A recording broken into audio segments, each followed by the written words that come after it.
To give us chronological retrospective consequence, now I invite to talk about Andis Kublačovs. You are just in time. Mārtiņš was giving us more of history. And then we had the possibility to understand more this heritage with which we work. But then among us, including me and Andis, there are people who for the last couple of years have directly worked with a development of the city and port in nowadays. We know each other, we have met with each other, we have thought, discussed, made some common decisions or individual decisions, and Andis invites us briefly to look back at the latest history of the development of the port and a city. Thank you, Guido, for this invitation and this theme, which Guido told to me about some months or months and a half ago is actually very valuable, because we quite often forget that a lot of things are followed up and they are running consequently. And sometimes it may seem that we have done something only for the last couple of years, but actually these issues and objects are rooted already in the history.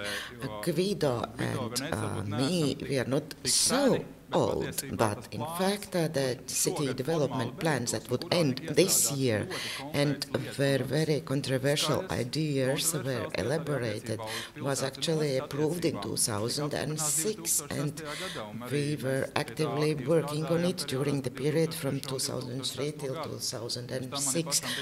I also had the possibility in the private sector to work as a consultant in Riga Freeport development, and now I am very distant from that. Nevertheless,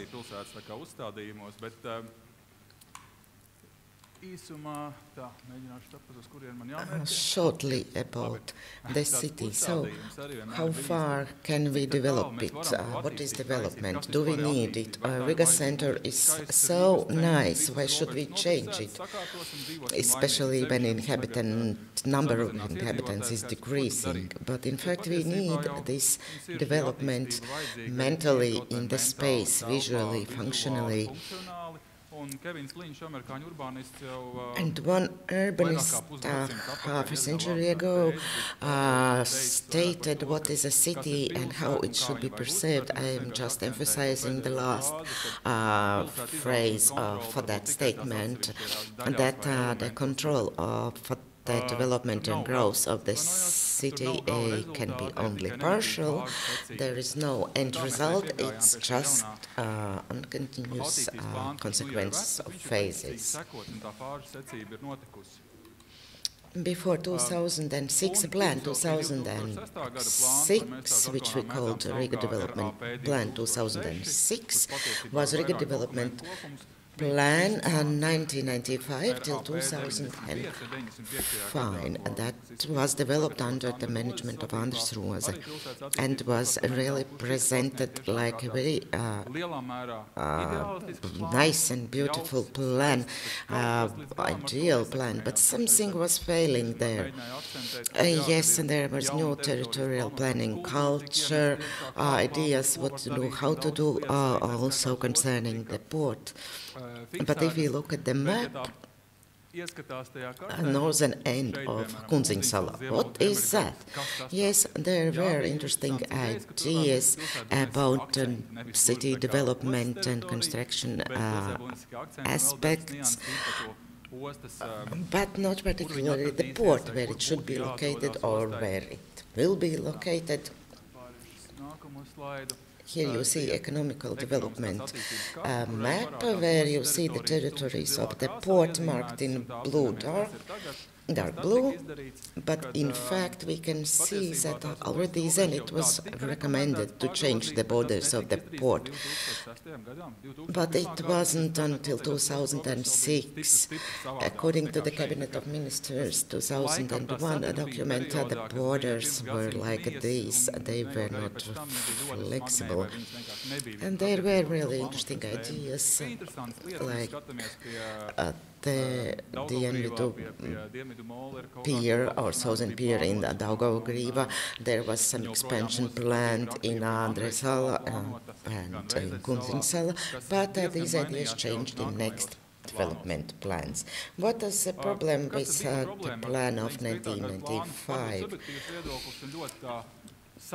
So my point of view is that first of all there was land reform and implementation of the land reform, so a lot of ideas were not practically implementable actually, because a lot of land got into the hands of the private owners and that the municipalities had no tools to develop, implement those ideas. Then shortcomings of the circumventing acts, lack of flexibility, like you must do it and you can do that or you can't do that and you don't understand what the green territory should be there, lack of priorities.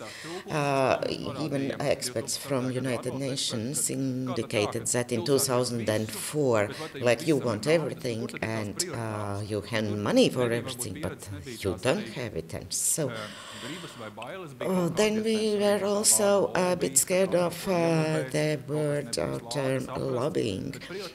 But now we see in the new development planning, new territorial planning, that there are new priorities set which are rooted actually in the Riga Development Plan 2006. Automobilization also changed a lot of things, how and which should be planned. Stepping back from the theory,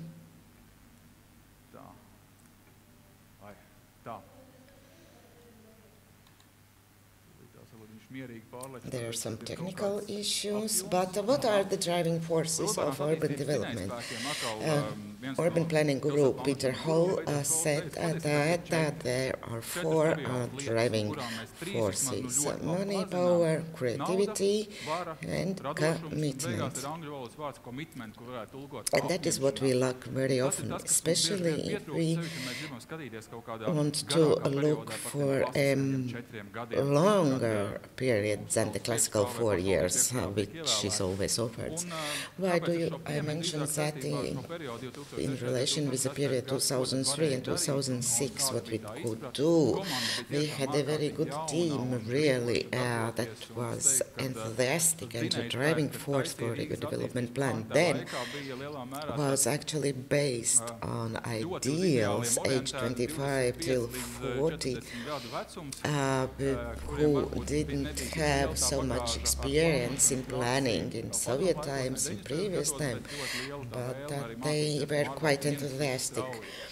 The money was quite limited, approximately 350,000 lads at that time. Now we hear that the budget is 1 million or even more. But at the same time, concerning the power, it seemed that municipalities then could do much, much more. But you cannot just regulate the free market to the private owners, which were some sort of challenge for the municipalities. The situation started to change somewhere after 2006, 2017, where the cooperation started, the exchange of information started. Concerning creativity, it was enough commitment. You see this picture of the tower in China Republic, in Taipei. So how can you construct skyscraper so high in the country which is usually disturbed by the earthquakes? But if you have a commitment, then you can do that. Now the long-term development strategy is an understandable thing and a tool for municipalities at the national level. At that time, it wasn't like that. It was introduced through this planning practice also from Western countries that was transferred here to us. And only then there comes territorial planning, development program, and so on. Public engagement was quite significant. But if we look at the strategies that could have served as the framework, and I am happy that we managed to maintain the framework up till now. The new strategy is approved, but lessons that we should learn from the previous period. Jan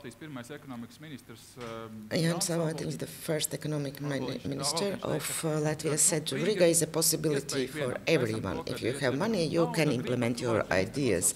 And nobody cares whether the building is in orange or in green color. That was an interesting story.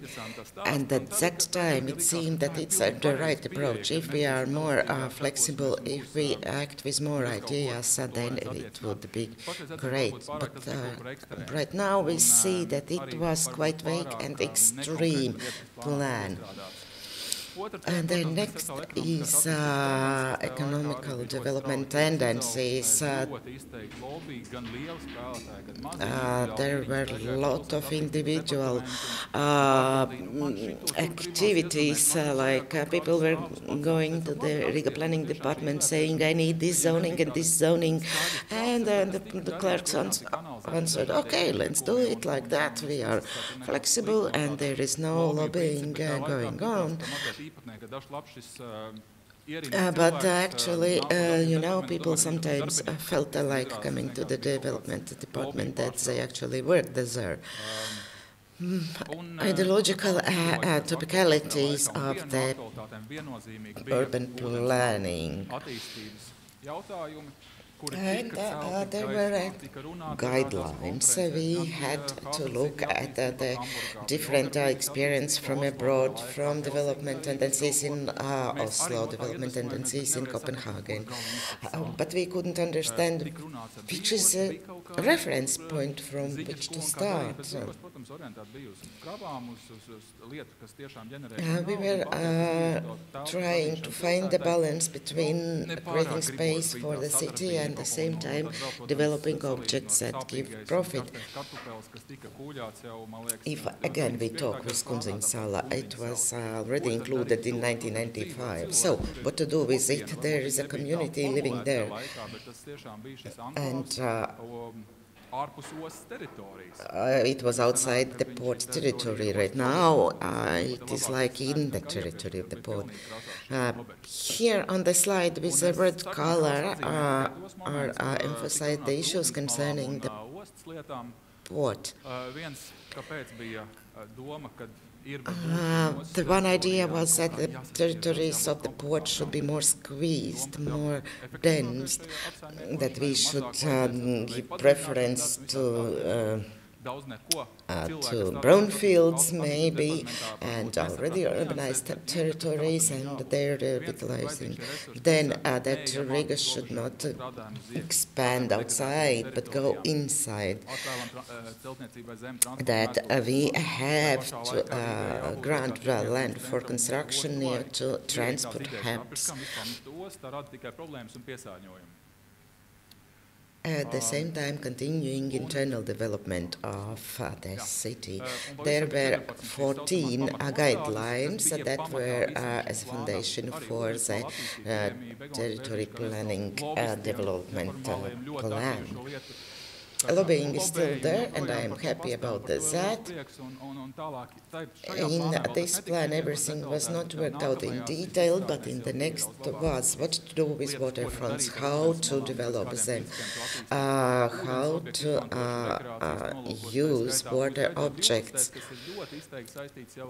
And guideline number 12, that the functions of the trading port should be directed away from the city center, concentrating this economic activity of the port to the north from the planned Daugava North crossing. And we are talking about the potential environment, pollution, facilitating of multifunctionality of the central part of the city, and like that. That was the scheme, but we can skip it. Andrei Sala, you can see how it looks in 2008 and Andrei Sala, and we called it regeneration or transformation of the port territories, and the tools were searched for. In Skanste, some buildings were there, but not a lot. There was a special chapter in Riga territorial planning was made. Riga Freeport was exchanging information with Riga City Development Department.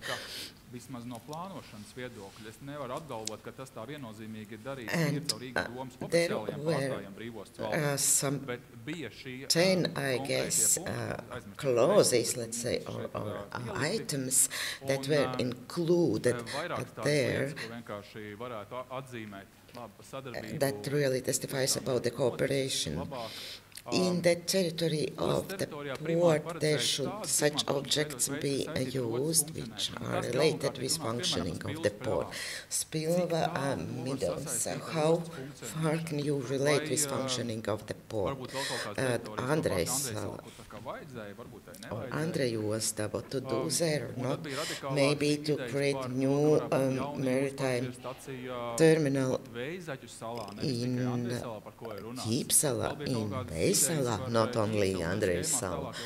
All these ideas were there, and they were assessed within the context with new crossings of Daugava, Hanzas and Northern crossing. The correction of the coastline was another topic. What to do with that land? Can we correct something or not? Are we allowed to? An agreement was achieved that within the port territories there might be derogations from like flooding risks, that the corrections of the coastlines are possible there if that improves the efficiency of the port and if the requirements of the circumventing acts are being observed. 2009, these territories were already defined where different development could happen. We see that there is Krievas Sala, Kunzeņu Sala, Spilve. Well, that's again an open question, but a lot of good things were included in this plan, and they were analyzed later on. So one of the big conclusions could be that it's not so bad with the Riga planning tool as such. It's not like some blueprints are made and then forgotten on the shelves. No. There is a possibility to change some things, to cooperate. Just formally, you can see two schemes, thematic map 2006 and 2009. There are some nuances, but I wanted to emphasize that in 2006, still this purple line was in force, approved by the Cabinet of Ministers of Riga Freeport. And there we can see that the territory goes even till Stonebridge. And then some ideas was that this border is moved to Vanču tilts, and only the Port Equatory is left. And there we can see that there is a border of 2001 and a border of 2006, which really corresponds to the border that was elaborated in the Riga Development Plan, integrated. So what are these tendencies, why it should be done? I can say that cooperation was good and it has expanded. The only map was about publicly accessible coastlines, embankments, so what to do, some floating berths or floating vehicles or some alternative berths from cruise ships. In 2009 amendment it was developed more in detail. All the crazy ideas were included with the possibility to evaluate them later on, because these maps actually are meant to inspire us for new ideas, not for just implementing it. It's no Soviet time anymore. This is a plan of possibilities. Couple of more things to mention if we talk about Andrejs Sala. That was one of the hot topics. Then, well, Rems Koolhaards made the vision there and the planning group in 2003, but actually much more people worked on this project. There were a lot of seminars. I also participated in the conference in 2004, which was organized by a startup as a developer of Andrejs Sala. So it was not just that some architects made blueprints on such a scale that couldn't be actually implemented in practice, but at the same time it is worth looking at those ideas from today's perspective. Transport. Sigurds Grava made a very simple transport scheme how Riga should actually develop. Because like we thought not, we need transport, we need also supply and delivery transport. The port needs these roads. This is a solution included in the new Riga development strategy, where there is a big circle of the city and a small circle. And for the big circle, the transport corridor is very important. And that would also be needed for the development of Riga port. So to avoid this traffic flow on 11th November, Krastmala, maybe then we could avoid drastic reconstruction in Tornkalns center in Rantjadambis. Some things have been implemented, part of Thousand highway, but with Northern Highway it's quite difficult actually.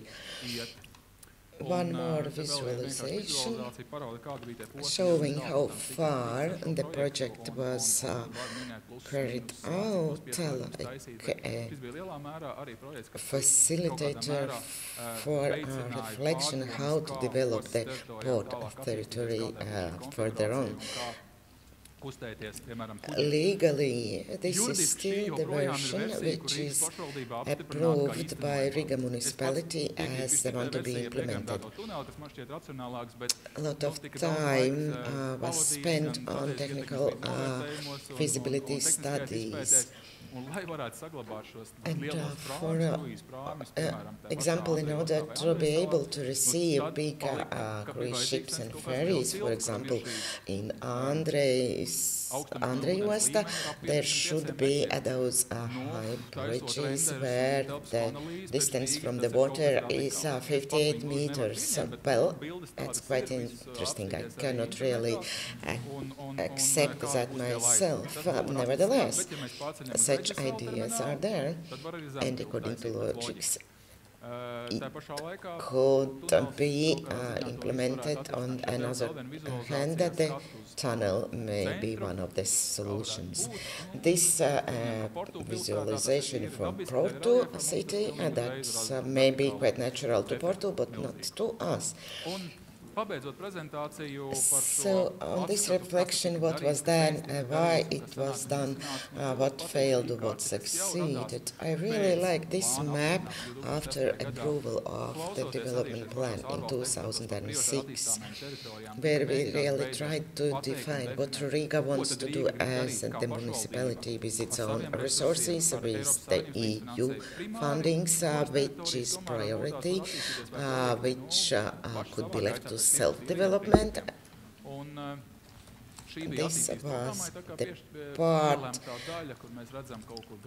and map showing that the development guidelines, the Northern Corridor, railway station, and many other issues, but it was in 2008-2009 approximately, and such scheme was really developed. The next Riga City Structural Plan is 2030, is very nice, and there are ideas that were included in 2006 and 2008, and now you see more clearly where the port is implemented. And I want to say that we have succeeded a lot. Not all of these ideal visions were implemented. And maybe that's good as well, because if we would obey extremely two green wishes and what to do and not to do, we might have destroyed our port. But the planning as a process, as a tool, is important, and I'm really happy that today we have such conference where two big players are together, Riga Freeport Authority and Riga Municipality. Thank you for your attention. Thank you on this. Now I would ask you to take seats there on the sofa with your colleagues.